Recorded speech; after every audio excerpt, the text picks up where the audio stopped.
better, it's just getting worse. They'll stick you up for all your... Hello, everybody, and welcome to another episode of the Rants and Tangents podcast with Daryl Smith Jr. Shayla. And Ray Parker. And I'm Cole. Yes, all sir. right, we are, real quick, this is a quick tangent and it just popped in my head. So we are currently in a state of emergency, or did time was lifted? Because I didn't see no rain, I didn't see no snow. My job paid no people to spend the night at my job because of meteorologists. Right, I got nothing here. I don't know about your region. It's cold as shit. It's cold. Yeah, without a doubt. It's cold. I mean, they just kept getting it wrong. I was talking to my dad, and I was like, if I got it wrong at my job as often as they do, I wouldn't have a job. Yeah. Like, how's it a profession? I think your best guess is as good as it gets.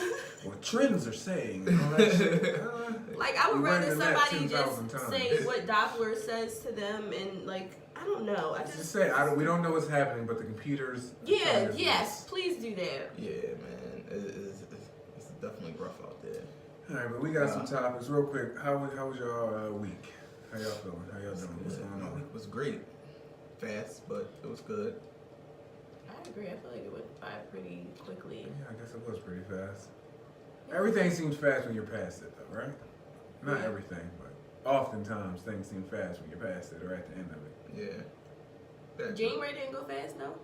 Yeah, we're still in it, but I do feel like January is ticking. Yeah. The older you get, I feel like the faster time goes. Yeah, that's what I'm saying. Now that I'm older, like 6 hours or 8 hours for me when I was a kid seemed like a lifetime. Mm-hmm. Now that shit literally is like a blink. Like, depending on how it's only once in a while, it can be like, wow, that 6 hours really. I mean, if I'm really working, it just goes by. Mm-hmm. It just goes. But if I'm paying attention to time, it's all relative, right? It's going to go slower. All right, what we talking about today, y'all? Y'all cold? No, I'm not. I tried to prep it. Yeah, it's just my hands are fucking freezing. All right. What we talking about today? Got your pronouns. Oh, yeah, pronouns. So, the setup for a while, we're going to be discussing pronouns, because we have definitely spoke about pronouns before. We definitely have talked about homosexuality, LGBTQ, all that. But recently, I noticed one person in particular, but I may have just have not noticed it on other people's email signatures, where people are using their pronouns and being very clear in their signature. And my preferred pronouns are blah, blah, blah, blah, blah. So they have to say that in their signature. That's what she wrote in her signature, this person. And then maybe 2 or 3 days later, my agency sends it. One person at my agency sends out an email encouraging people to use it. And sends an article, but later it says don't pay attention to the article. I didn't read it, so I don't know what the hell it said. But yeah, using pronouns in your email. I'm wondering, how often are you sending an email where you're talking to a person like he, she, them, where I'm using their pronoun? I'd say their name at the beginning, and then I'm saying whatever I have to say. I can only think of a scenario like this, where somebody has a name that's really not clear as to what their sexual gender is, like Shannon or Dana, or, something that could be used across both ways, where it's just like, oh, Miss Dana such and such, and it's just like, I'm a boy. Like, I feel like it's irrelevant though. Like, I don't know many situations where it's relevant. Like, I don't care. Yeah. Do you do your job? I don't care. I don't care. But I don't care. I think that could be also because we are, I know you don't like all the terms and stuff. We are cisgendered, heterosexual people. We're labeled as cisgendered. We were born. No. Oh, we were born with the gender that we identify as. Yeah. I was born with a man body, and I identify as a man. And that's called cis. That's not cisgender. CIS. Oh, good. Don't ask me to spell it. Yeah, CIS. All right, cool. CIS. So maybe that could be why we're just like. It's not important to me. Like what's the big idea? I mean, y'all cisgender, all y'all. All right. I don't get it because if in a hypothetical, right? If I decide I want to transition to a woman, I don't know how much I expect everybody to call me a woman. Well, I can speak from experience. I have, of course, somebody that's made their sexual transition that's in my family or close to my family, and he encourages everybody to call him by his assumed woman's name, which I've struggled with because I knew my whole life. Like, I don't really, your name has been your name since I know you. Why the hell all of a sudden I'm calling you something different? Let me just, but I'm trying to be respectful as possible. But it's just like, it don't really matter. Like, I'm not even calling you your first name. I'm calling you your nickname. And it's not even gender specific, your nickname. See, I don't have a problem calling you by a name. I have an uncle Khalil. His birth name is Stanley. I still sometimes slip up, call him Uncle Stan, but his name legally is Khalil. I mean, I'm going to call you what you want me to call you, but going into that level of he, she, we, us, into the level of pronouns, your name, I'll call you your nickname, I'll call you Ray, I'll call you Shay, I'll call you whatever you want me to call you, but now I don't want to have to go into second level thinking when I'm trying to figure out what to call you. Or when I'm referencing you, because if I'm talking to you, I don't know how much I'm using a pronoun if I'm talking to you. Right. If I'm referencing you, sure. Now, if I was introduced so to deep? you, Because where are we that you want to get back how I reference you? Yeah, Like, and we're in why this do you weird care space. that much? Why? Like if I'm talking to Shay about Ray, and Ray, and I say he, and Ray has now decided that he wants to be a she, and Ray said, and Shay, in some way, whatever reason, says to Ray, "Oh yeah," and so we were talking, and he say he, and Ray, no, excuse, like. Why Don't are call me you that he. passionate about it? Like I mean, not necessarily why you that passionate about it. You be passionate about what you want to be passionate about, but why, if I was referencing you, why is that? If I didn't talk negative about you or something, why is it a thing? Why is it I an think issue? that they think it's just. I think it's just a matter of disrespect to them. Like it is. It's not even just like a. They wouldn't even. It's not even a charge it to my heart and not my mind. I mean, charge it to my mind and my heart type of thing. It's like, oh, you're blatantly trying to disrespect me. You have no regard. But that's also probably because of the life they lived, the struggles they dealt with. It's a whole thing. Because Muhammad Ali got mad when people used to call him Cassius. Sure. And so I said, I'll call you whatever name you give me. yeah, I don't, because I don't disagree with Muhammad Ali at all. But I just know if I was introduced to you with something, it's going to be a harder transition as if, if you had a certain name when I met you and I called you that and you weren't upset back then all of a sudden I see you later and you call me this now. It's just like, bruh, it's going to take time for me to make this transition, number one. You're going to have to correct me constantly. Take into consideration how much I'm interacting with you. Absolutely. I want to see you once every 3 months. Don't say your name enough to remember. Right. Not even to remember, but to naturally say it. And it's not out of disrespect or malice. It's just how I know you. Now, if I'm around you all the time, I think this would be different. Right. If we are in a group setting often, then how I'm referencing you probably matters because you're right there when I'm referencing you. Right.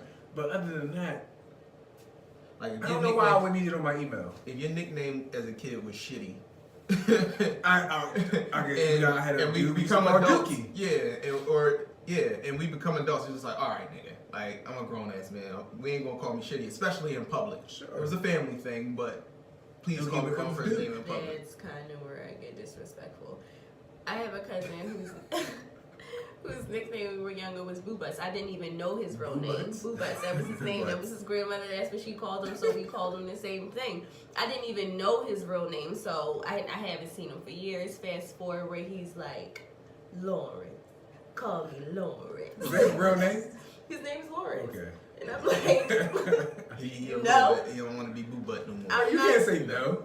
I do say no. I have a cousin whose nickname is Dodie, and she's like, call me D. I said, girl, I call you your actual name before I call you another nickname that you much rather prefer, girl. Not gonna happen, Dodie. I saw my aunt the other day. She was like, yeah, Ray this, Ray that. She was like, oh, is it cool? I still call you Ray. I know you're a grown man now. I was like, listen, I don't really be tripping. It's just like how we met. So I know you knew me if I was a kid, if you called me Ray. Right. Like, you have to knew me and have known me for more than 20 years. That's just how I boil it down. But yeah, I don't really get caught up in it, man. Just don't disrespect me.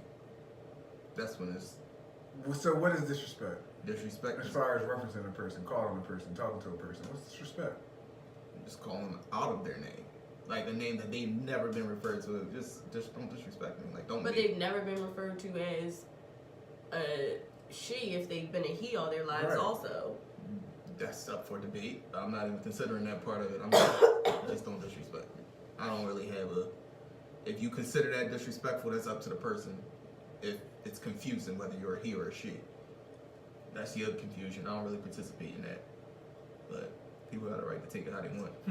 So, as we become whatever culture America is trying to shift into and create, as we get more and more into that, I do think pronouns, at least at the more local level, like these nonprofits, people that work with youth and the LGBT community, I can see how it's going to become more of a thing and it might get spread and pushed out. What does our level of participation have to be? For me, since I asked the question, I'll answer it first. I'm conflicted because I want to support people. I want to encourage people. I want to participate to a degree. But at the same time, I feel like I'm not here for a lot of it. It's not a matter of me not liking it or me liking it. I don't take a position on it. I don't care. It don't affect me. I don't necessarily feel like I want to participate. Pronouns is one of the areas where I feel like I don't want to participate. Yeah. It's too much. It's too much to think about. Sad, but yeah, it's too much to think about. You're having less and less genuine interactions as we speak. Right. If I gotta put all this thought into how I gotta engage with you, then how much am I really just being organic? It's not who I am. You're not, especially at work. Who is?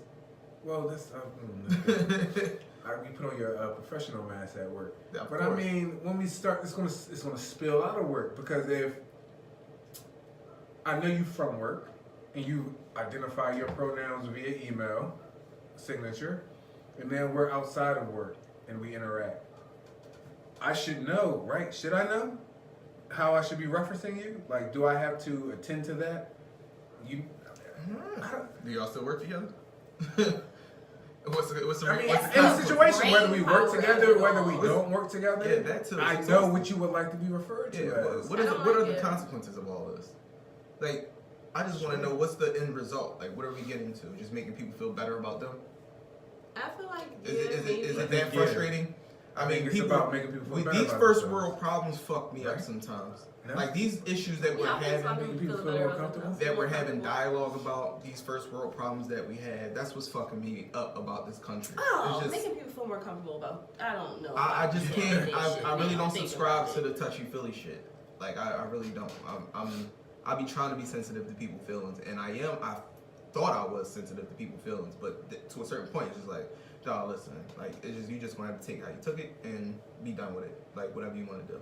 But it's just like I don't want to continue to walk down this path where I have to live my life walking on eggshells. Right. And maybe, our time is coming too, where we're going to be them old people that got to die, and maybe our kids gonna live in that universe. But I don't exist in that spectrum. Like I don't want to think about everything. Of course, we give consideration to our words and watch them carefully, but more consideration and more is just and more and more and more. I think too much to ask. Saying that I want people, this is to make people feel more comfortable with themselves. How much of a role do I play in that? Mm-hmm. How much of a role do I play in your comfort? If I'm not offending you, if I'm not egregiously being offensive, if me calling you a pronoun that you would rather not be called is the top of it, I don't know. If it's, and that's really, what I'm saying. How secure are you with yourself? And that be. But again, and I'll say that, but I also say I know that a lot of these people have a struggle that in the way that they struggle with it, we don't necessarily. We might have those same struggles, but from different vantage points. Mm-hmm. So I take that into consideration, but I'm not putting anybody's comfort before my own. Absolutely. The minute that I have to put too much brain power in that is causing me a little bit of nauseation, no, I'm done. I don't want to do it. I don't want to have to think too much about interacting with you. I have to think too much about interacting with somebody that's not even really somebody that I would hold close to me. I would rather not, honestly. At work is one thing, but outside of that spectrum, I don't want to do it. But we will never be friends anyway. That's how I look at it. See, if you're not comfortable with yourself and if I can't speak loosely with you, we'll never be friends anyway. So I'm not really losing nothing. So let's just throw this out there real quick and be clear. Pronouns are not just being used and are not just for the LGBTQ community, right? I know heterosexuals that are doing it. So just to put that out there, so it's not like we're gay bashing. Right. But I'm heterosexual, and I'm talking about should I be doing it, right? Friends is a strong word. Not looking to be friends with nobody actually right now. But I look at things as far as my network. Mm-hmm. I have no issues, and I would like to expand and diversify my network. But at the same time, how much am I willing to sacrifice, modify? I know. On a consistent basis, because this would have to be a consistent modification. Like you're making a change in how you speak. But who you are is all you have. So you have to protect your peace. It's just like a constant thought process. A constant who you are is all you have. Now, veers from your natural thought process, so it's uncomfortable even. Mm-hmm. Like I'm gonna call you what I see. Yeah. Right? And so I only say that because in my experiences, specifically in some trainings, I'm engaged with people who wanted to be called or referred to as us, we, he, and she that do not look like, well, I don't know what an us and a we looks like, right? But a he that clearly looks like a she. Like if you want me, damn, I'm gonna say it, and it's probably not right, but if you want me to call you a he, and you're physically a she, you should make an effort to look like a he. Mm-hmm. And I say that only to say, if my initial reaction is going to call you what I see.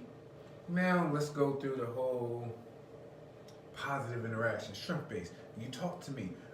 Yeah, I know you may see my breasts and think I'm a woman, but I identify as a man and I would like to be referred to as he. All right, that's cool for this time.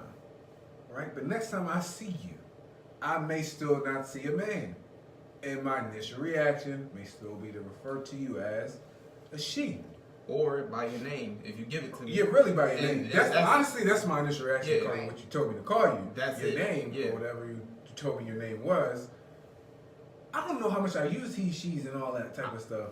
I mean, I would be speaking to somebody else if I was calling you he or she anyway. And they're further confusing the person I'm talking to because I done accepted the fact that you identify as a he, and then when I go over to him and say, yo, he just said such and such, and the person look, where is he at? Because I see a she over there too. So you're just confusing, this confusion goes down the lines. There's no way to really fix the world by breaking the world. Like we trying to flip shit upside down. I did speak about challenging everything earlier, but it's going to be a challenge for you in this regard if you think that the world if people don't see what the fuck they see. Right. You know what I'm saying? And then I just am taking it out of the pronoun part of this concept. I consider myself to be things that people will never know. Like certain people will never get to see that part of me, right? Absolutely. Say that again. But I'm not going out expecting people to say, oh, facts. This is it. This is what she is. This is, you know what I'm saying? Like, I can't expect people to see that. I would have to announce it. Shit, I don't want to be announced. It ain't for everybody. But taking it outside of that context, that's just the way it is. There's some things about me that people don't know, and I can't expect them to be like, oh, Shay this, or Shay that, or this Shay, or whatever. So certain things is for you. What was your pronoun out there? My pronoun... I don't know. I think I would probably have an adjective over a pronoun over it. I think I agree. I don't. Rolling with you. Ray, what would your pronoun be? I'm rolling with Shay. Like I don't really have one to begin with, but I mean, yeah, if anything, just call me Ray. Like it's not even a pronoun. Just call me Ray. How about that? Just call me Shay. And we'll figure it out from there. You can call me King, Demigod, Exalted One, Red Adonis. I got a few things. Freckles works. This is where you gonna catch That's me. the This same. is where we gonna get into if the we total gonna do this, war. If we're gonna do this, I'll give you everything I consider myself to be. Everything I like to be called. Now I do call dudes like, yo, what's up, champ, or what's up, boss man, or whatever the case may be. I do that shit regularly, fam. I'll call you nigga. I call you a lot of shit. You know what I mean? And I mean everything else. Black people got started to get vocally sensitive about the pronouns used on us. I mean, like if I say, you know what, Clarence, because that's your motherfucking name, sir. Don't call me bro anymore. Yeah. I'm not your motherfucking brother. Don't call me. I would just be like, okay, yeah, sure, got it. You're not in my employment. You're not in my employee. I mean, it's just. Do I care that much that you just call me boss? I really don't. No. That's what I'm saying. I really don't put much stock into it. Just don't disrespect me. You call me some shit I don't like, I'm gonna tell you. And that'd be that. But outside of that, it's just Ray, you bitch ass motherfucker. There you go. How you doing? Good. Yeah, see? But only you can say that. Because I threw the how you doing on it. And only you can say that. But if it was like a stranger, I'd be like, wait, what? Wait, what? That's calls for claws. Like, I know you from where? Exactly. Hold on, fam. Where you going with this? Exactly. So, fam, again.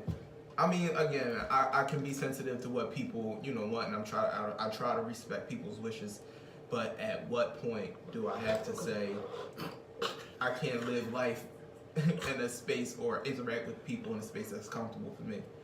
That will leave me not really wanting to say anything at all and just giving people a head nod and keeping it. That's the hook right there, though. I feel like that is the point of it all. This new road that we're on in America is just to box us into the point that everything that we do, everything that we say, it has to require so much thought that we get exhausted by the mere thought of it, so we stop doing and saying, and we just fall in line with things. Even if falling in line means not resisting because we just don't feel like it. Right. It's falling in line in a way. Yeah. Because you're just like, you don't take a stance. You don't take a stance, I'll give you a stance. Mm-hmm. I remember I walked into the gym one day and I said, hello, everybody. And this Muslim lady came out the office like, hell is low. And I just was like, great day. Nice. Well, all right, sister. Nice. I was like 9 years old and I just was like, nice. I don't know what to say to that. Or you walk into a room and a lady used to always say this to you, like, hey, how you doing? And he's like, hey, it's for horses. Just like, oh, yeah, I got that. Bitch, what? Like, why are you doing this? Why are you making life so exhausted? Like, it's exhausting to deal with all these issues. I don't know. Like, everybody is mad about something. Everybody's complaining about something. And the fact that social media exists gives people a platform that perpetuates these arguments. And we really got to see people having these conversations. That's why I really don't comment on people's shit or anything. I don't chime in because part of these conversations is just going down a rabbit hole to nothingness. This is not making the world a better place. This is about making certain individuals comfortable. And what I say is, if it makes you uncomfortable, don't exist there. Like, stay the fuck away from people that make you feel uncomfortable. I don't know what else to say. And if it's the world that's making you uncomfortable, maybe you should reassess what the fuck you're presenting. Like, I don't know. It's not really a thing for me to really want to fight with people over or have these long ass debates about shit like that. Like, your fucking pronoun. Bitch, I can just call you what the fuck I say. I do call women bitches. Not excessively as I used to, but I will drop a bitch on you. Listen, I knew I'd be willing to call. I couldn't stop referring to women as bitches and people nigging as niggas and an asshole as an asshole. You are what you are. Now, even if it's in that moment. it could be just right now. You really act like an asshole right now. Because it's a you really response. act like a bitch right now. You really act like a pussy right now. It's a response. It's more than anything. It's just like, bitch. Like, right. Those things are circumstantial. You. I don't know. I just feel like it's all situational and circumstantial. You might want to be referred to as she today and he tomorrow. You're not going to make me keep up with it. You're not going to. I will not yeah, that's keep what I'm saying. up with I'm not it. participating. I'm not. It's not even up for debate. Because the space I got to protect my peace. The ones that confuse me the most are the we us folks. Because I don't. What is a we You're us a folk? Like, person. what are they? Yeah. I mean, you're an individual. Wait, are they? Do they have a disorder? Like, do they have a dissociative? I've only talked to one, and then I've heard another personality person disorder? talk about it. The we us. This one person I heard talk about it was more like, I'm not just. It was this whole. I don't want to paraphrase. It was this whole deep spiritual thing for this person. Like, I'm greater than just this individual you see, you or us, and me and us. And I'm like, what? Like Avatar? Yes. Yeah, Sure, like Avatar. sure. Like, I get it. I I have get to take that. a class to understand. Man, All right, hold listen. on. You just hold on to that then. Like Avatar. I don't okay? have you. information. This person was on some you or me type of thing. So like, it's we a are we. us. So it's we are I'm the not a we. collective mind meld. Put our Yeah. foreheads together type of shit. Okay. Plug into the tree. Yeah. No. man. No. No, man. I don't No. subscribe to that. No. It's not the way I don't want So, don't with subscribe to my that. energy, enthusiastic ass will take that over a she, he any day. Like, I would ride I that can't way. remember Well, what the listen. person was saying. I get it, but there's an educational component to which everybody's not informed about. They don't have that information. Mm-hmm. So coming into general interactions, you can't expect anybody. Do That's- y'all believe in all that? What's that? This. The Not the Interconnectedness? second level, but yeah, this third. Let's even go higher level type of spirituality type of thing, like I do. mind meld, fucking plug into the tree, as you say. Yeah. I'm not. Plug into the I'm tree. not. Yeah, it's not that serious. I do. I'm with it. I'm into the interconnected of the universe. I think. If that's a ride, I'm on it. Yeah. Yeah. For We can sure. see the stars and shit. It's another other dimensions. Dimension. You there? Where we at? Right know. here. I don't So, see the other dimensions, but there are other dimensions. I definitely. It might be. It might be. I don't know. That's the best answer. Yeah. That answer is something I subscribe to. But I kind don't of think it Yeah. might be, I but don't I'm like, have the, I don't I have the don't- information. I haven't I experienced can't prove I it, don't know. so I can't really. It ain't much. I can't I'm with fight it. it. I'm with the whole. I've subscribed to Buddhism, so I think, honestly, your mind. I don't know if starvation will open your mind, but I know if you starve yourself, you'll see shit. Mm-hmm. I don't know if. Shit. You know what I'm saying? Goddamn right. You know what I mean? I don't know if. Heard if you take shrooms, you see shit. Yeah, taking I subscribe to that. psychedelics really opens your mind. But I've heard people say they saw the wall melt. Remember? Yeah. When we I were in have to college, show and y'all that this girl, video about They said they LSD. saw a Very kid and they thought it was a troll and they took the troll. It was just like this whole strange Kids thing. see ghosts sometimes. I don't know Spirits. if that's really opening your mind or if it's sending you on the trip. Like creating things. Because your Yeah. fantasies, American Gods, right? You can create all types Yeah. of shit. That's But what I like who's to that say show. it's not? I like that. I show so think much, that yo. almost everything is a creation of sorts. Like, it came Sure. from something. You dig what I'm saying? So it could. I just like the journey. Some rides I like to take, and I feel like that one would be fun. Like, let's just go on this ride. Yeah. But that's my angle. Like, I would prefer that than just I'm not staring at a gonna wall starve and my- say, if I could look at a wall and see something other than a fucking wall that's not gonna kill me, I'm with it. Only reason I'm But the scared wall to- has no.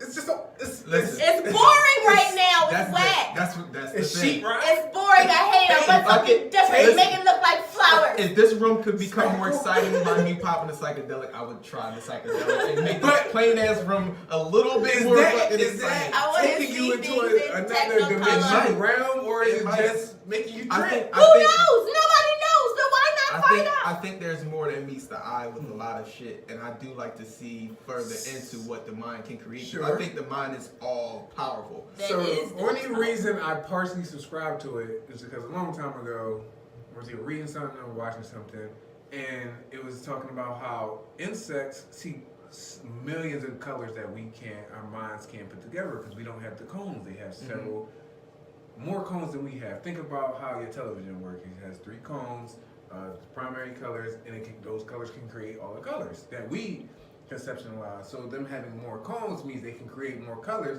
that we don't conceptualize. So so in that I was like, oh, it's obviously other shit that we just can't see, right? I do believe kids see ghost shows. Sometimes I just see my son staring at something and then reacting to something. I'm like, there's nothing there. Yet he starts screaming like he sees something. So I think kids see ghosts. If there is a second level, layer around us and all that. But that's what I don't know. Because people don't subscribe to it. I don't talk about it because I think I'm crazy. But I can feel presence around me. I can feel when there's other energies around me. Well, you talked about having feeling your family around you. I feel it. And I tell people all the time, or not all the time, but when I do speak about it, it's just like, yo, I don't know what it is, but I just know it's not to harm me. I know it's there for me. Yeah, all the time. So it's just like, I know it's there I know it's there to be around me, to keep pushing me. I don't know, to keep me motivated or to keep me protected and covered. But at the end of the day, I just know we don't exist on this by ourselves. And there are certain signs that'll come through and you'll see. And just to go a step further, or not even a step further, but just, think about it from an energy perspective. If everything is energy and it continues on in our spirit, because energy has to go somewhere. So what's going on with that? You know what I mean? And when people, those are the questions. And I prefer to just the questions than people. Let's not act like we know what the hell's going on. No, I don't know. That's what I'm saying. Like, and then like in our dreams and shit like that. Like that's why I say the brain is powerful. I have vivid ass dreams and vivid conversations with people that have since passed, many years past, and be talking to me about shit that's relevant today. Having serious and deep ass conversations about shit. I swear. And it's almost like I manifest that shit. It's like almost like I manifest that shit. And it's just be like, yo, and I be telling people, yo, people come to me in my sleep. Like, I talked to him last week. He came and talked to me in my sleep. Like, I see people and I feel them. I've never really experienced anything like that. I've experienced what I would have considered divine intervention. Like, there's no way this should have happened. Like, it's not possible. Not that it's not possible. Obviously, it's possible. But it's not. It's very, very, very unlikely. Like, we're talking 0.001%, and this shit happened. This is incredible. What about deja vu? Deja vu happens all the time. I have deja vu. It's bizarre. Deja vu. It's bizarre. I'm telling you, the Matrix is real, guys. Right, because I've been in a brand new situation. I'm like, I've been. And it's not even just like you maybe seeing it in your head. It's a feeling that's associated with it. Everything. And you but then I be wondering what it came. Was there a negative thing that came on the other side of it, or was it positive? Like what's I don't know. I feel like trying to remember what's happening next. Black Mirror's Bandersnatch, the movie. I gotta go watch it. I watched like the first 5 minutes of it. I gotta go watch it. Go watch it. Yeah, watch it because it'll play to what we're talking about right now. Yeah, I gotta watch it. I just watched Butterfly Effect again. I just told y'all that last week. Yeah, I watched Butterfly Effect last week, and dog, that took me on a trip. Just while everybody had his dad locked up in that insane asylum, he like, yo, I just need my photo album. Like, give me my photo album. And everybody thought he was tripping. And then his son like, where's my notebooks? Where's my notebooks? Where's my notebooks? They thought he was tripping until he was able to find his memories and shit and then take himself back. But he could literally go back to moments in history and change them. And it was just like, yo, I'm not saying we got that ability, but sometimes people have this revisionist history and memory to where so they create their experience within a certain memory where they conduct themselves based on what they remember their experience to be. And it might not be all that accurate, but that's how they remember it. So them creating that world themselves make them act out a certain way today. Or it was a craze for a little bit, the Mandela effect. No, what is that? So there is a large group of people that remember Nelson Mandela dying in prison. Like a large group of people, like millions of people that vividly remember him dying in prison. Mandela didn't die in prison. But that's why it's called the Mandela effect. But then there were all these other things. And I was just like, oh, this is all interesting, very cool, ha ha ha. But then there was one thing that like tripped me out because I remember seeing this movie. Sinbad had a genie movie. Mm-hmm. Yeah, I remember that. No, nigga. No, They said it didn't happen. Yes, it No, did. They said it did not happen. Dog, They said it. No, a video later on. A video came out, but Sinbad said, "I've never done a genie movie." No, I've seen it. I've never done a genie movie. Like, came out because of the Mandela effect, and it was a whole thing. He said he never did the movie. And then, so now I'm losing my mind because nobody else that I talked to ever saw the movie. Say, like, no, I didn't see the movie. But it was a movie, though. Yeah, I remember right? there being a movie. But I didn't search see for it.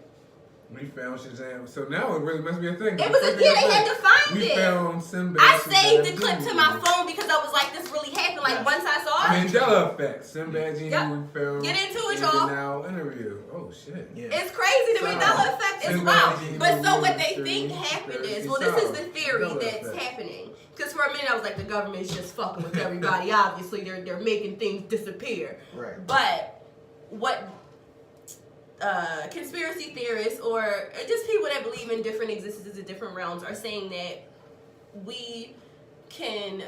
our consciousness can sometimes transport to a different reality that's so much like ours that we wouldn't be able to tell the difference, that it wasn't our reality until we shift back into this one, and some things that were slightly different in that reality didn't occur here. So there's this website called Snoops, and it's pretty solid as far as like fact checking. So this is really a thing if I'm finding it on here. The Sinbad played Genie in 1990s movie Shazam. Rating false. About this rating, origin. A popular internet theory holds that actor David Atkins, better known as comedian Sinbad, played the Genie in a popular children's movie sometime in the 1990s called Shazam. And they showing, I don't remember it looking like that. Let me see. I don't either. I remember him like he didn't have it. He wasn't shirtless. He had the whole hat and the thing. Yeah, the turban on. So that one. That's there you go. Right there. Perfect. Right. I don't know though. Maybe I'm tripping. But he came out saying he didn't do it because the Mandela effect, like it had like blown up, and people were like, "You did it," and that's what they said. Oh no, it was Shaq. Shaq had the I remember Shaq had one. But Sinbad did too. I feel like I can see it. Yeah. I remember watching this movie. I remember watching this movie. He had a movie. No, I saw the clip of it. Yeah. And I saw the clip that they had. Yeah. I remember that. I don't know. But no. All right, let's just roll with that. The Mandela effect, and let's just call it that. So strange. It was so many other things. Read an article about when you get a chance. Let's go a little bit deeper than now that we're here. Shay the other day or other week said, forgot what you said about going back. But then I was watching Game of Thrones, season 1. We just finished watching And Cersei is telling Joffrey, yes, once you're king, whatever you say about the history is fact. It's fact, yeah. So you can basically change history, and people are going to remember the way you what you tell them to remember, and they'll remember how you told them to remember it. How much of that, because I believe that is true, I believe that to be true, right? We know that about our own history. How much of that creates real history? It's his story. As like, told by the person that lived to tell it. They control it. If I remember something a particular way, that makes it true for me. Yeah, that's what I'm saying. And then that's like it's kind of that revisionist that history. way. Yeah. Does that make it real? No, because me and you could have. Go ahead. I don't think it makes it. But what if I went back in my mind and changed the history? You could have done it, but I don't think the catalyst isn't real. What happens from that point on is real, but I think what you do now, but I don't. That moment is not real. You know, you remember something be a certain way. 10 years ago, something happened. Whatever. You have your story, I have my story. We both was probably in the same place, did the same exact thing, but we see things differently. We experience them differently. We feel differently about them, and how you carry it out with you forward is your thing, and how I carry it is my thing. You know what I mean? And that's kind of what I see happening a lot. So it just be like, it's good to document shit and have shit on video, so there is no revisionist history. It's like, nigga, we saw it. Like, you can't make this shit up. But if you let somebody tell the story, I think there was a psychologist speaking. I don't know if it was, not even a psychologist, but Jonathan Haidt, I think it was. somebody I was listening to, but basically it was saying that, you know, not that people are intentionally doing it, but a certain percentage of the stories people tell is lies. Like, well, Shay was just saying Yeah. last week that, and that's what I was referencing earlier, that most of the things, our most vivid memories, Shay says, aren't real memories. We've modified them in some way. And I mean, it's just a natural occurrence. It's not, we're not intentionally modifying them. It's just what you remember is 9 times out of 10 not right. History. Yeah, so I get it. But how did we get down this track? I honestly can't remember. But, Alright, but yeah, nonetheless. Started with pronouns. we started with pronouns. And it Yep. went on and on. And All on. abstract, And really. This is why I said we're going down a rabbit hole. Did y'all hear what Erykah Badu said about R. Kelly? I didn't hear what she said, but Or I you seen saw, the outrage? Yeah. No, what did she say? Outrage is just so. What did she say? No, that's what I really wanted to talk about, the outrage. That was the lay up for that. Goddamn. What she said was basically, you know, that's still her brother. He's just sick. You know what I mean? Like, she still loves him, but he's sick. Yeah, I don't subscribe to that. Somebody else said that to me, and I just was like, I don't know. you still need to. I don't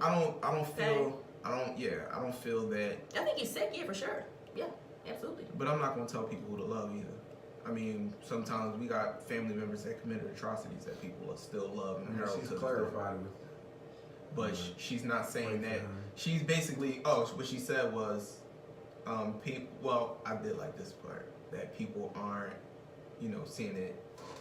I don't even want to say her words wrong, but basically, like, Don't you know, say it. her Don't use ability. words wrong. Yeah, I know. I Don't just won't. misquote Eric. But basically, like, people can't really see it outside of the bigger picture, like. What does that mean? Just in terms of her still being able Alright. to love somebody that's I'm pulling this sick. from YouTube Okay. TMZ. From her bigger picture, because the bigger picture here is very clear cut when it comes to him. She in Chicago.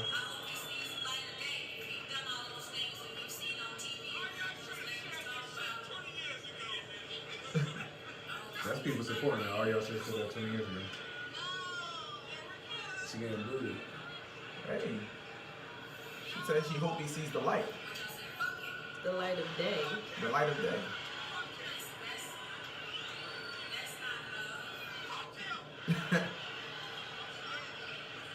I think she's vibrating at a frequency that they're not seeing. That's all that is. You ain't gotta be, you know, universally wolf and work on some shit. I don't know. I still battle with that though. But Just, I know people that have done things. Like, I know people personally that have done things that are, you know. What if one of the people that was assaulted by R. Kelly grows up to be an offender? How we gonna treat them? Same. That's what I said. The same. It was wrong. It's wrong. I don't give a fuck.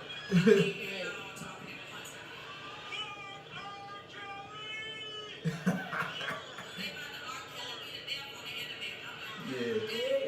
She already knew what was coming. Yeah. She knows. She don't want to get dragged. she don't care. Everybody don't give a fuck about No, getting dragged. and that's Never fine. has. No, I'm not mad. All right, enough of this. I'm not mad at what she said. I just don't subscribe to it. I see where she was going, but I don't subscribe to it. But like I said, I know people that out here. We have You know what? What friends, about, relatives that are killers, rapists, fucking thieves, whatever other things you can be in on this world, and motherfuckers still love, support, hang with, Yeah, fuck that. and do things. Was it on the Killer Mike show that's on Netflix where he was talking about how our cultures become so fucking forgiving? Did he say? I don't think he said that. Well, I'm saying that if he didn't say it, I might be misremembering, like we just been talking about. Oh, is our culture forgiving? We can talk about the church shootings and all that shit. People. Oh no! You know, I forgive them. And God bless us. No, that's a Christian Fuck thing. that. That is a Christian thing. That is not a just a general population American thing or a is- black thing. Well, I shouldn't say Well, that. unfortunately, that's not even the American way. That's the black Christian way. That's what I feel. Fuck. And I feel like Killer But Mike might have. The American way is spiteful than a motherfucker. But You see what they do to their enemies? What has been taught Shit. and fed to the black community via Baptist, black, well, to Christianity is forgive, forgive, forgive. It wasn't for me. It wasn't taught to me. And that's where Erykah Badu's coming from. Let's pray for him. Let's forgive. Here's what I'm gonna say. She said, did she say forgive? Man, she said. I don't think she said forgive. I don't know if I heard forgive. That's not love. For me, you talking about love. You talking about We forgiveness. had this conversation about forgiveness before. Yeah. Is it overrated? That's what No, I think we just talked about it. Is it releasing from your spirit that you? That's what we talked about. Yeah. Who is the forgiving for you or for me? You forgive for you. Got you. Here's where I'm at. Let's just deal with what she said about the praying. For what? Well, I pray for him. Yep. I don't pray for nobody. I was about to say, pray for me. Listen, y'all, pray for me. Because if you believe it works, it may work. I don't pray. It works if you believe it works. But here's my thing. I pray for myself. And I believe that if I'm praying for something, I got to do something about it. I'm asking God for support, guidance. Scripture says prayer without work is dead. There you go. I say all that to say, if you praying for me, what does it do? So praying for R. Kelly, praying for you, praying for me, what does it do? What does it do? It depends on what you believe. Because Erykah Badu saying pray for R. Kelly. What am I praying? What am I saying? I don't know. Well, I don't know. You I don't know. exercise the demon from Exercise the demon. No. I don't know what the fuck to pray for R. Kelly for. I said it to be funny, but to pray that he reconciles his spirit, because that shit is broken. Like, something's wrong with him. I know you don't care about his spirit. We don't care about a lot, obviously. Like, what is the reconciliation from this whole situation? What do we want? What do everybody want from it? Oh, I can tell you what I want. What I want is this to be the catalyst for a larger conversation about sexual assault and sexual abuse. Can we talk about people just taking advantage of the poor and indigent? What that got to do with R. Kelly? Because he's taking advantage of people that are weaker. I can't say all these people are poor. They're weaker financially. They can be weaker in mind. They can be weaker in other aspects that he can take. In order for you to pray on something, it has to be weaker. You can focus on that. For me, it's I want to really just do a full-on dive into molestation and sexual abuse, because I'm gonna keep beating the drum, and that's what I want from it. We gotta start paying attention to how normal early sexual exposure is and what it's producing in our people. Now, I guess I hear you, but for me, that's exactly what it is, though. That's not my focus. Another focus that could definitely be like manipulation. That's what I'm saying. For me, I'm sorry that you're not street smart. I'm sorry that's not my focus. That's because the only reason I said that is because not just in a rape and molestation aspect, that's just life period. People just being able to take advantage and manipulate people. And that's how everybody becomes a victim in these situations.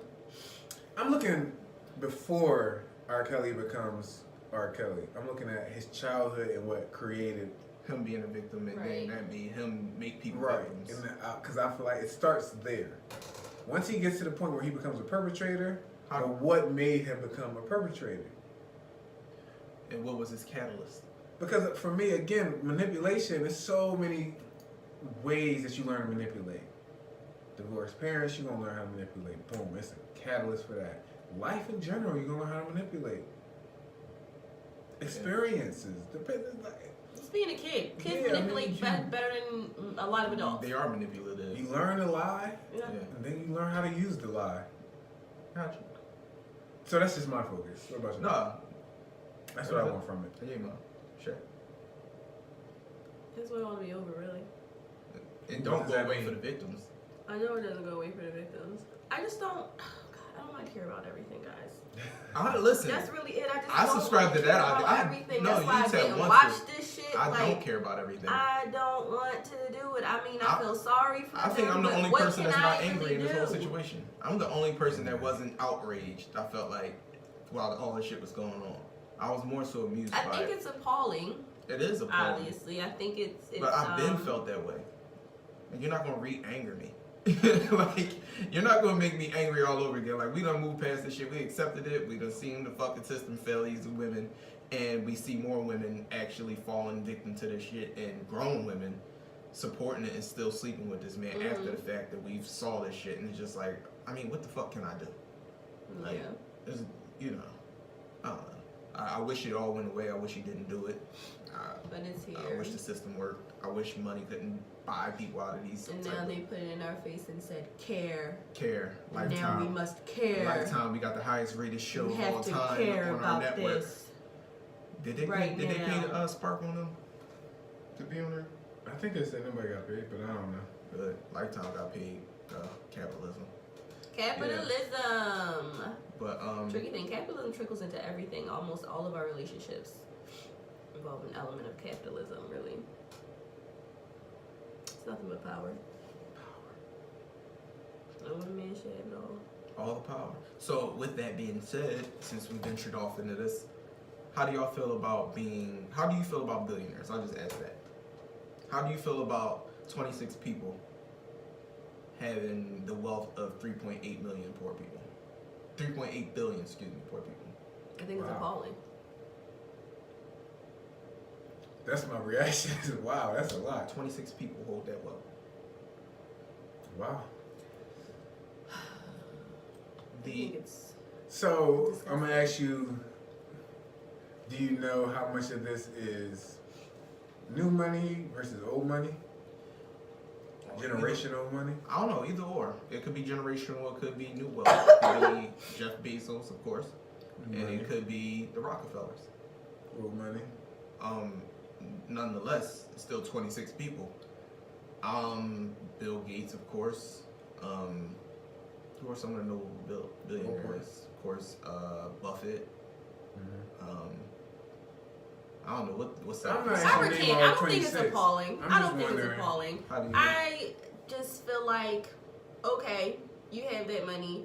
What you're using, if I need context, I need more context than you just having all that money. The question is because maybe because I'm broke, I say this, but I don't know how much money you really need.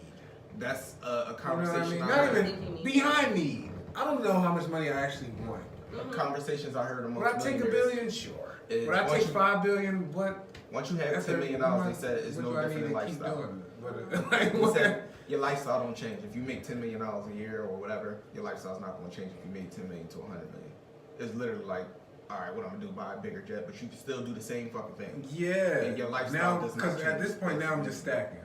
Because so, where am I putting this money? So if you became a multi-billionaire, do you give it away? We see these drug dealers; they don't know what to do with all the money. Right. After a while, it's like it's not too much. But Pablo it's like, Escobar was burning money to keep his family money? warm while he was on the run. Literally burning money. He had so much fucking money he couldn't even hide it. That's what I'm saying. Like, what is enough? What is too much? You can't do that amount of living. All right. I mean, you travel the world, you buy an island. You buy 3 islands. And I mean, you can. Where are you? Why do you need a fucking island? What do I need 3 islands? I'll take an island. So what do I need 3 islands? It's a big dick measuring contest, right? That's all it is. My island bigger than yours. My yacht is bigger than yours. My house is bigger than yours. But you're one person. You can have 20 houses. You can only sleep in one at a time. You can have 50 cars. You can only drive one at a time. You can have 100 pairs of shoes. You can only wear one at a time. And that's where it's just like your lifestyle really does not. Your lifestyle does not change that. I don't even know what I would. I think the part of my problem is I don't know where I put it. I don't give a fuck about cars. Yeah. I'm gonna buy property. Now I got solid assets, but it's just sitting there. But after a certain amount, what is it? I don't give a fuck about a yacht. But maybe if I got it, I'll get a yacht. Why? I guess sure. You know. I think But that's what it always trying to do. You know what I think it does? Why not? I think that for I want to buy them all today. For that symbol to exist, it's gonna make me more money. But then what do I do? It keeps us. Exactly. I think it keeps us in line. For those symbols to exist, like billionaires and multimillionaires, that keeps us on the race to try to aspire for more and keep us. Here's the crazy thing. Oh my God, I was watching something just speaking to that. They talked about how they keep us in line. It's something that we aspire to. But if you look to the people that have the brain power, there's money power and then there's brain power. People like, oh, this pretentious fuck thinks they're this intelligent motherfucker, they think they're better than me, but this person's like, man, I want to be just like them when I grow up. And it's a weird disposition, but we will oftentimes say, oh, I can make money, but I can't get smarter. That's the black community. It's not just the black community. But no, only reason I say that is because if I hear one more young boy come up to me and say I want to be a fucking rapper, I'm gonna smack spit out your That's fucking another face. conversation because young boys can look at rappers now and say I can do that. Like it was a time where you couldn't look at a rapper and say skill. I can do that. No, you would say I wish I could do that. Do I watch LeBron James get a slam dunk and say I could do that? Absolutely fucking not. Like I know my place in that ethos. Like I played basketball, but when I seen the niggas that were great at it perform, I realized why I shouldn't pursue a career in basketball. I think it was just like, it's cool to shoot around, but maybe you should think about doing other things. And I don't want to be a dream. I'm not a dream killer for kids. Like aspire for more and do things. But when they say be a rapper, that grinds my gear. I can handle saying you want to be an athlete a little bit. Fuck your dreams. But sometimes it got to be a fuck your rap dreams because I just feel like we're selling ourselves so short in that capacity because nobody. But they feel like they can reach that more than they can reach I don't know a scientist or a rock or engineer or I couldn't think of all the smart people jobs. Get a job at NASA. And don't get me wrong, these are highly skilled positions and they require a certain level of education. So there's a huge minority that actually gets these jobs, right? The top job, period. There's a strong minority to be the president. That's a huge minority. It was 46 of them, 45. I don't know, but we know there's not going to be that many presidents. So we can have 1 billion kids that want to be the fucking president, and it's highly unlikely it's going to happen. There's only so many slots for that. So we can boil it down to numbers and mathematics. But even with rappers, it's only so many rappers there's going to be. Like, there has to be a space where you say, all right, I get it, you want to do that, but, do the math. The likelihood, this is what you're up against. You're more likely to be a cashier at Walmart. Right. And the reality of the situation is, like, what's the saying? If you shoot for the moon, you at least you'll land amongst the stars. That's not going to happen if you're looking at rap. If you're looking at career in engineering, you know what I'm saying? Like exactly. Like what's there really? Or what disturbs me is people like, oh yeah, I want to be like Jay-Z. It's just like it's one Jay-Z. It's one. Like try to be your best self and see where that gets you. I don't know. It might get you somewhere. It might get you further than Jay-Z. But at the same time, it's just why we aim to be these signals. I mean, not these signals. These symbols. Because that is how it was marketed to be, right? And I think that's what keeps us in the rat race and keeps us down. Precisely, we don't recognize our own I don't power. Understand. Like, I'm not telling y'all to be informed. This is for the audience, B.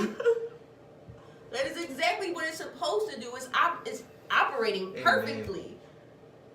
I know, but I'm just saying. So, I'm gonna challenge you, Rory. Rap, I know you don't give a shit. But sports,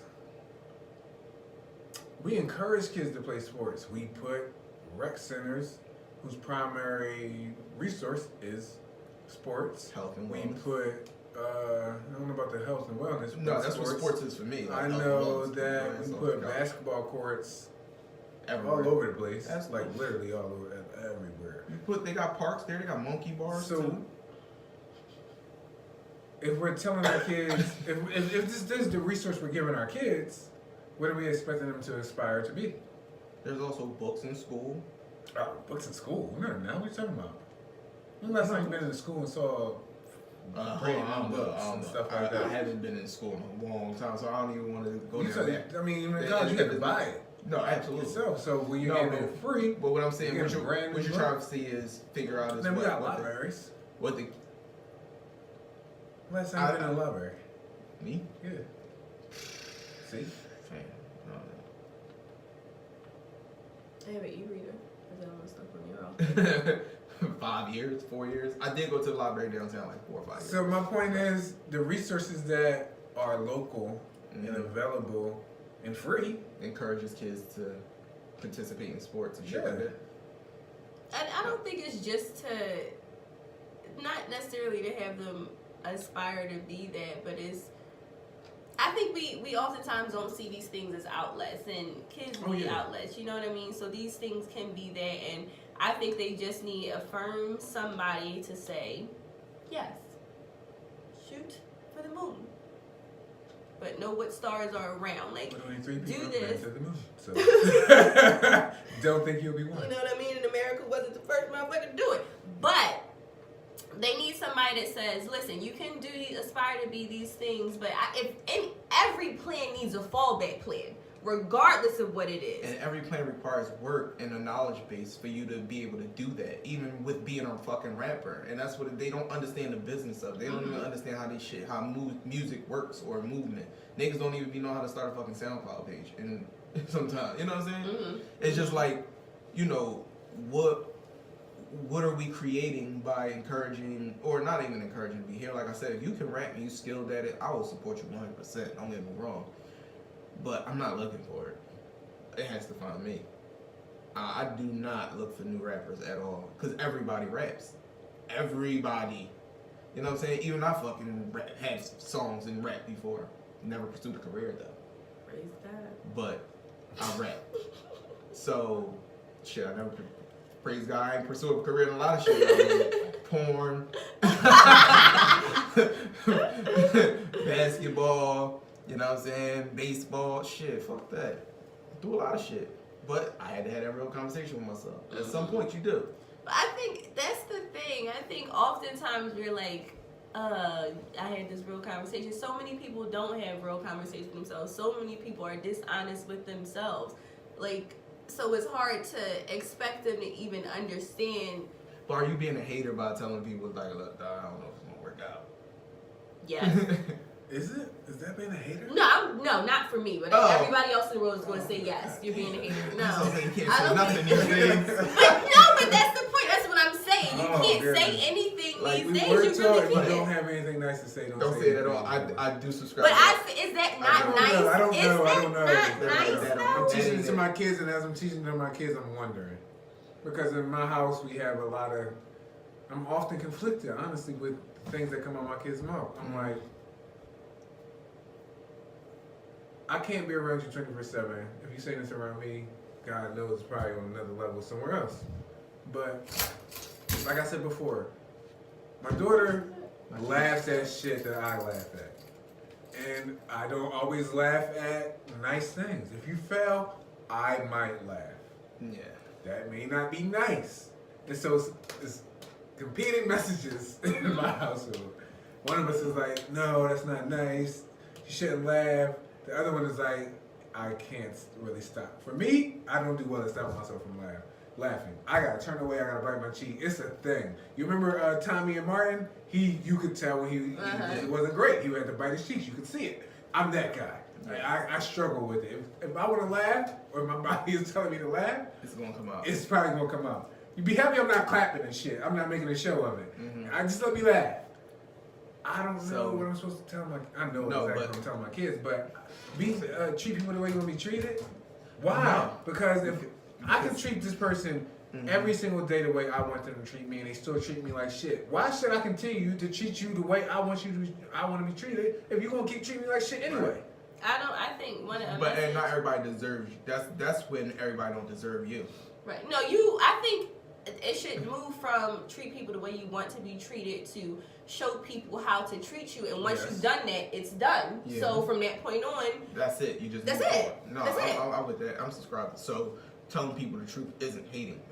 No, I don't think telling people the truth is hating because sometimes it'll often be a blessing to tell somebody like, listen, fam, go try this. You know what I'm saying? Yeah, it's just I don't want when your sole pursuit to be in one thing that you're just not good at. You know what I'm saying? Like, I want to be a dancer, and you have no rhythm, and you just can't dance. You got 2 left feet. Or maybe you are a good dancer, but you're not great. But you're not great. That too. Yeah, Maybe you are a good rapper, but you're not great.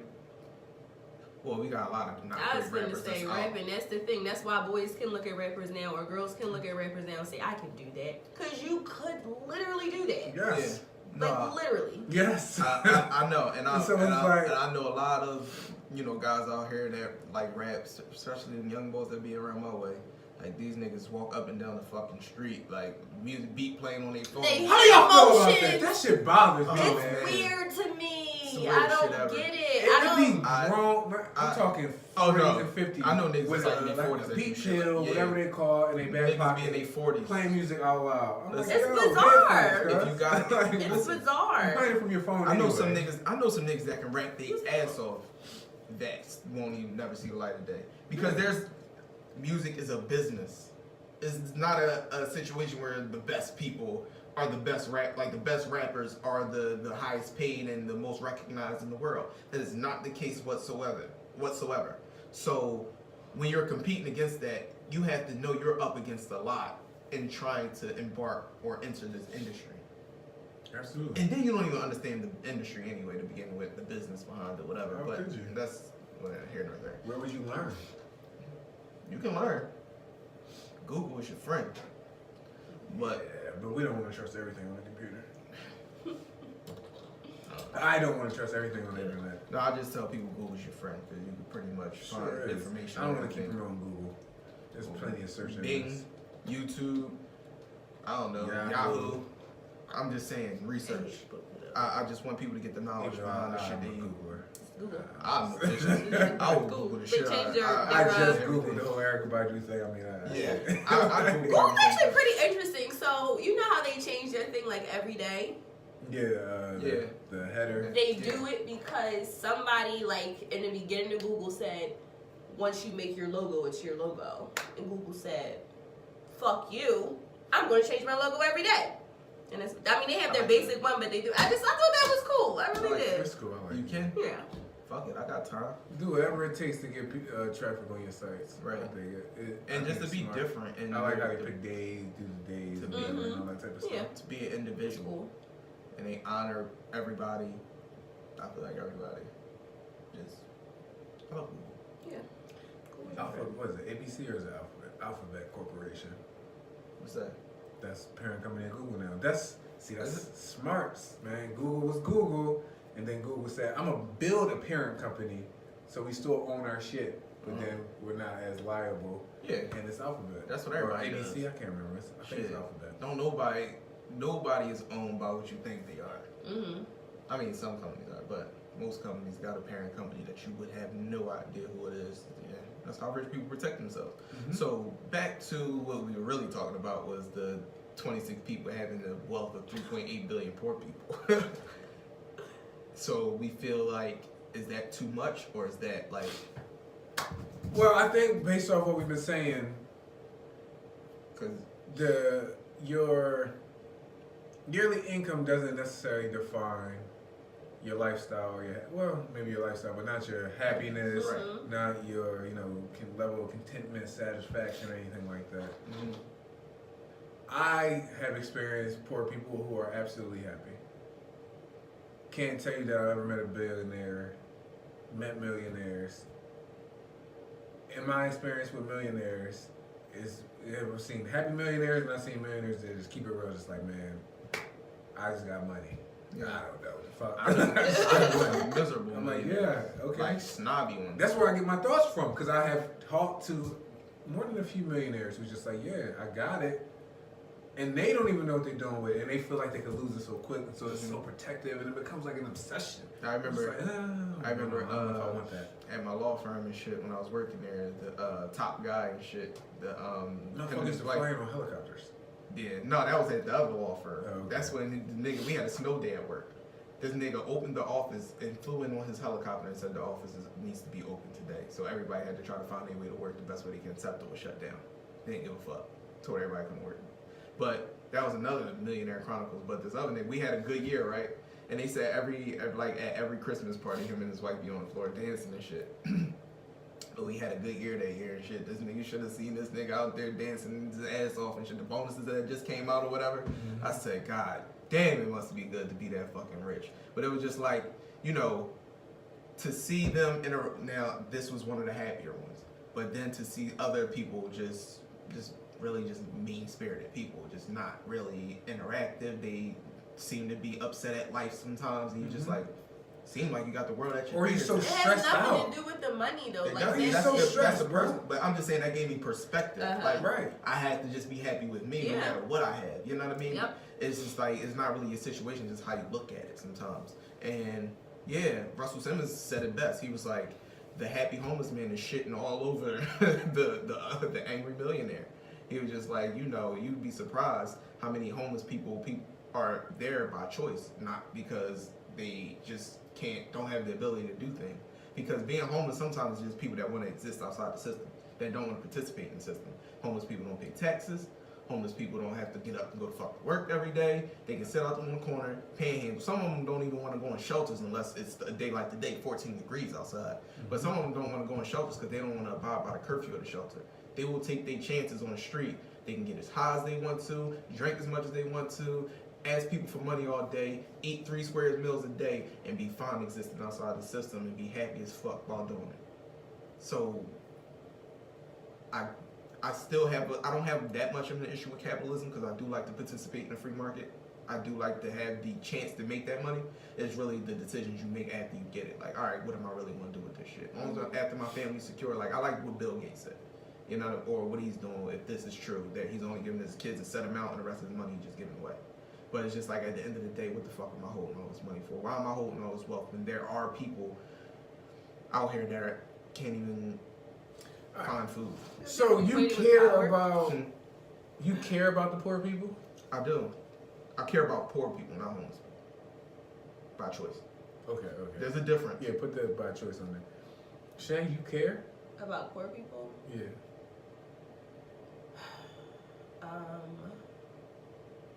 To a degree. What does caring look like? Wanting to help them. Nah, see, I care about poor children. Better yet. So, kids that have to grow up in circumstances that weren't any fault of their own.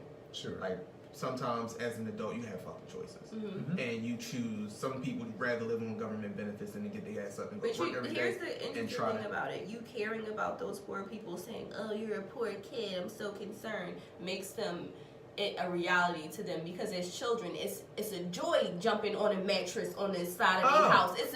They're fully unaware of the fact. All right, so how I grew up, I'm not gonna say I was poor growing up, but we lived in the projects. We were considered the poor kids. Mm-hmm. And where I went to school was like a middle class neighborhood. So, like, they bought lunch every day. They had money on trips. Like, there was certain shit you would see where it was just like, oh, shit kind of tight back home. Like, you know what I mean? They had certain clothes, new sneakers, shit like that. It was just, you realize, like, their parents had a little bit, or obviously a little bit more than you. Like, I used to think people were rich if they had steps in the house. That was my gauge to say if you had money or not as a kid. And when I was the kid jumping on the mattress, I was in bliss. Some of the happiest days of my life was in the fucking projects. I'll still say that to this day. But when you realize that you don't have, and that realization and then people come at you about it. Like, I used to literally have a friend that lived up there who mom wouldn't let him, or didn't used to want me to come over there. Or his mom would not allow him to come to my house at all. Or grandma, better yet. And I didn't know why, because she would treat my other homie, my best friend, that I used to go up there with. They was all both older than me, but my best friend that would go up there, she liked him. Like, he was super, and I was a good kid. Like, everybody loved me. But she was the only person that just didn't fuck with me. And I just, like, I didn't get it as a kid. It didn't come to me till later. Like, she didn't like me because I was from the projects. Like, and she just thought I would get him in trouble and shit. But at the same time, he was older than me. I was the runt of the fucking litter. If you ever see a picture of it, you'd be like, what the fuck? Like, but she just didn't like me at all. And it was literally because I came from that environment, and she thought that, I don't know, somehow I have a negative influence on him. And, you know, when you grow up like that, you feel that way, that kind of put a chip on I still carry that chip to this day somewhat. I'm not that bad about it, but it was just like, that put a chip on my shoulder when I realized that was the situation. Like, oh, she looked at me like I was this. You know what I mean? So it definitely has an impact on you, especially growing up. And that's why I am the way I am. But, you know, I still look at the adults. Like I said, I feel bad. It's easy for me to feel bad for that kid, because I'm not saying I was that kid, but I was that kid. You know what I'm saying? Just to be in those environments. And you can have dog sneaks around other niggas with dog sneaks and it not be a big deal. I had these New Balances, right? I fucked these Jones up bad. I may go to my dad. But I remember this John, and I still got like a little vendetta against her. I'm not mad at her, but I just remember she was busting on my sneaks so bad one day. Like, I was coming home from school and shit, went to go get my chips and shit on my way home, minding my business. And all her girlfriends was killing my sneaks, nigga, killing them shits. She grew up to be fat and ugly. And You got some sauce. And I'm not going to continue down that hole because I don't want to drag her. But at the same time, I still remember that day clear. And every time I see her, I remember that day, and I just be wanting to get my revenge on her because now it's just like, bitch. But it's just like, no, like, you know what I'm saying? Life is good. Wow. You know, life is good now. Like, you know, I'm only on the upper trajectory. I feel like if you've been to the bottom, you don't have to fear nothing. You know what I mean? You don't have to fear failure if you've ever been to the bottom before. Now, I know what the bottom feel like. So. I did good. But the distribution of wealth is pretty fucked up. I will say that. I don't know how much. I don't think it's ever gonna change. No, it might not, but I feel like you could pay your employees more. I feel like instead of taking a $100 million fucking bonus at the end of the year, maybe you should distribute that amongst the people that work for you a little bit, and that might boost the morale, make people want to work for you more. Sure, I don't get the, you know, holding all the money up top, when at the end of the day, the people in that organization is what keep the wheels rolling. Right. And if you got people that are having positive experiences and want to work for you, people work their ass off for you. That's why I just don't get it. You know what I mean? It's a thing, man. Little shit like my job used to have a holiday party that would be lit. Like, oh, it used to be a ball. One year they stopped having an open bar. I get that. People were getting really trashed. Sure. Cash bar, we still getting really trashed. We're just drinking before we get there. But then they were like, okay, we're going to have it at the school. It's going to be in the gym. And it's going to be right after work. Changed everything. Mm-hmm. Like, changed everything. Like, it just wasn't, I can't get cute anymore. I can't see these people who I see in the trenches every day looking dogged every day. It changed something so that, and then when they took it away, it's like a new CEO that came on board, and she like just changed the game for These hoes. the worst. Actually, like they stopped taking away. You would get incentives if you like came to work, no latencies, no absence for a certain amount of time. They took that away. Then also took something away. I can't remember what it was that would like counteract them taking that away, and they took that away as well. And they took away the percentage of the raise we get. They lowered it so people aren't getting more raises, but they also did that to account for the fact that adults, we have an adults program as well, but they get paid trash, like trash. So they lowered our raises to pay them more. Which we took that on the chin, like it's not. That was a sacrificial. Yeah, that was sacrifice, but yeah. The Christmas party wasn't, and I'm still tight about it. 2 years No, later. I get that, and that Christmas party alone made you throughout the year like fuck that Christmas party. I'm letting my hair down. Yeah. Well. Yeah. Well. Proverbial hair down. Proverbial hair. I have proverbial hair. I flip my hair all the time. It's a thing. Alright, you're laughing a little too fucking hard. I think he's still laughing. Damn. Oh, shit. Because I be thinking back on shit sometimes, my bad. But yeah, but I don't know, the man. distribution of it is an issue. Yeah. I get everything you said, and I agree as far as companies are concerned, but in a bigger picture of 26 people having the cumulative wealth of 3.8 billion people. I mean, why are 3.8 billion people poor? I don't know that it's because 26 people have all that money. I don't know. Depends. Like Nike, Apple, these big companies use slave labor. These people are some of the poor people I'm talking about. Yeah. These are $1 billion companies, so I mean that makes sense. But it's all zeros and ones. I don't think nobody became a billionaire by not like doing R. Kelly, taking advantage of people. But, well, yeah. by not exploiting. You gotta exploit and take advantage of people. So we really. If you want to be aggressive in making money, so I do believe that. Are we okay with but that? But you gotta take advantage of the opportunities. So we're okay with that? Yeah. Taking advantage of it? I think I am. Exploiting people. Niggas be conflicted like, God damn. But much of life is just a conflict. Like, I much know. of It's all much conflict. Of it. It's just this I'm questioning paradox. but I'm asking y'all because I'm asking myself, like at the same time, it's just like, to what extent are you willing to go to amass a certain amount of wealth? And then in amassing that wealth, like, what are you going to do with it? Like, how do you do the most with it? So I'm sure you can make a moral million. Like, clean. You know I'm what like I'm moral saying? million. I want to be a moral millionaire. That's I that's mean, the goal, but- be a moral millionaire. At some point, you're going to have to, if you own a business, at some point, if you employ people, at some point, you're going to have to make decisions that probably hurt people, or that probably take advantage of people, or that probably play. Decisions that hurt people and take advantage of people is... All right, I have a They're worker. not the same. I have a worker who is salaried. Taking advantage of them would be making them, putting them in a situation where they have to work more Work than 8 a lot of hours or hours, whatever, a day. I'm saying things like that. It don't have to be big and dramatic, but But that's things not like taking small. advantage of them out of greed more than necessity. Yes, it is. Oh. I think it is. Yeah, I'm saying you do this job well. This is very strategic. I'm going to put a little bit more on you because you do the job well. It's not like Give them that little encouragement. these 10 things are your responsibility. You're able to bang out those 10 things in 6 hours. It's not like I'm like, cool, you earned your salary. It's like, oh, well, I'll give you more shit. Exactly. You know You're what I giving me That's the 50 benefit of hours doing worth your of job. work and you paying me for 40. You That's get it. more. Exactly. Yeah. Yeah. That's That's like advantage for sure. yeah. And so do you fault a person for doing that? Or do you Yes. say... I mean, at the same time, Because if like, you're done... hire the in 6 adequate hours- resources to cover all the shit we need to get done.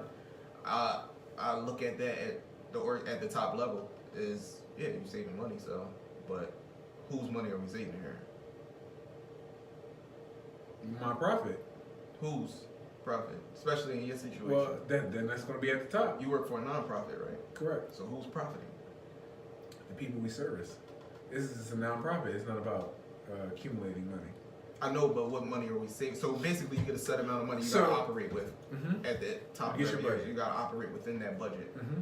But the budget should be able to cover the demographic or whatever y'all services are.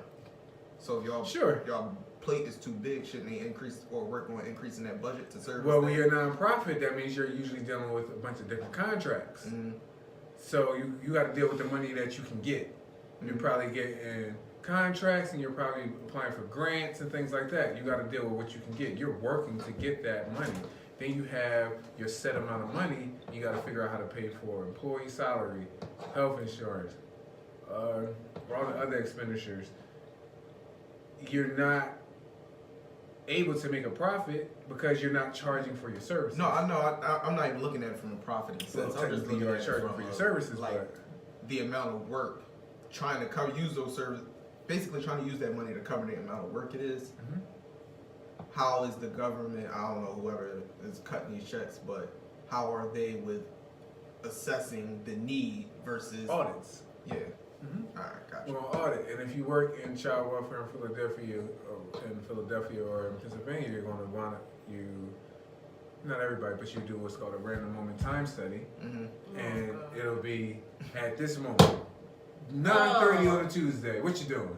And you got to fill out this thing and say what you're doing, and that's how you prove that you're Doing working, work. or that And at this not that workload. you specifically are working, but that the agency company the is work's doing being the done. work.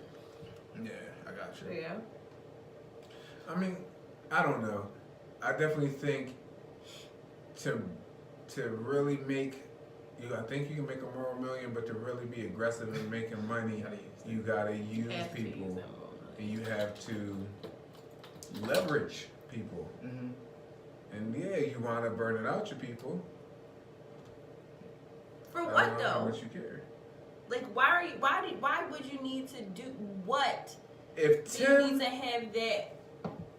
can, and if Tim in 7 hours of work can produce more than John the same amount of time, then I'll give Tim a pay bump, but I'm also gonna say, Tim, you gotta do more.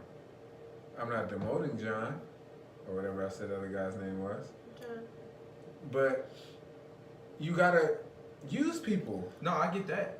If you want to You gotta know what your talent pool is. right. You gotta, yeah, I get that. But oftentimes, yeah, I can't. But you just said you give Tim a pay bump. Yeah, and I shouldn't have said that.